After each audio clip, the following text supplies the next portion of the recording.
பிள்ளைகள் விஷயத்திற்கு பண விரயங்களை சரியாக வைத்துக் கொள்ளுங்கள். அது படிப்பு சம்பந்தப்பட்ட, தொழில் சம்பந்தப்பட்ட, உத்தியோகம் சம்பந்தப்பட்ட, நல்ல காரியங்கள் சம்பந்தப்பட்ட விஷயமாக இருக்கலாம்.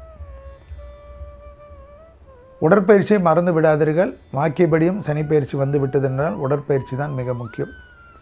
அதே சமயம் தொழில், உத்தியோகம், வியாபாரம், கடல் கடந்த பயணங்கள், பெரும் மதிப்பு, பெரும் மரியாதை எல்லாம் ஏற்படும்.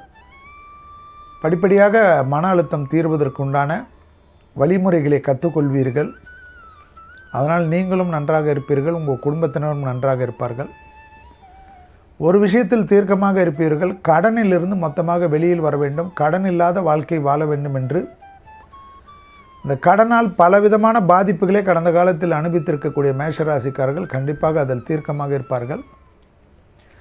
செலவுகளை கட்டுக்குள்ளே எடுத்து வருவீர்கள். அனாவசிய செலவுகள் நடந்து கொண்டே இருக்கும், வீண் விரயங்கள் நடந்து கொண்டே இருக்கும். அதெல்லாம் உட்கார்ந்து ஸ்ட்ரீம்லைன் பண்ணி, டிசிப்ளின் வாழ்க்கை என்பது இப்படி தான் வாழ வேண்டும் என்று எப்பொழுதும் நினைத்து கொண்டு இருப்பீர்கள். ஆனால் செயல்படுத்த முடியாது. 20 ஆண்டுகள் 30 ஆண்டுகள் கூட சிலருக்கு முடியாத போகும். அதெல்லாம் இந்த 7.5 சனி காலகட்டத்தில் சனி பகவானால் படிப்படியாக சீரமைக்கப்படும், சரி செய்யப்படும். தேக ஆரோக்கியத்தில் எப்பொழுதும் ஒரே ஒரு விஷயம்தான் உங்களுக்கு நான் அடிக்கடிக்கு சொல்வது, வயிறு சம்பந்தப்பட்ட, மன அழுத்தம் சம்பந்தப்பட்ட.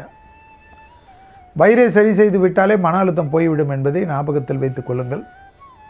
ஸோ உடற்பயிற்சியை கண்டிப்பாக ஏதாவது ஒரு ஜிம்மிலோ, யோகா சென்டரிலோ, ஸ்விம்மிங் பூலிலோ பணம் கட்டி சேர்ந்து விடுவது நன்மை தரும்.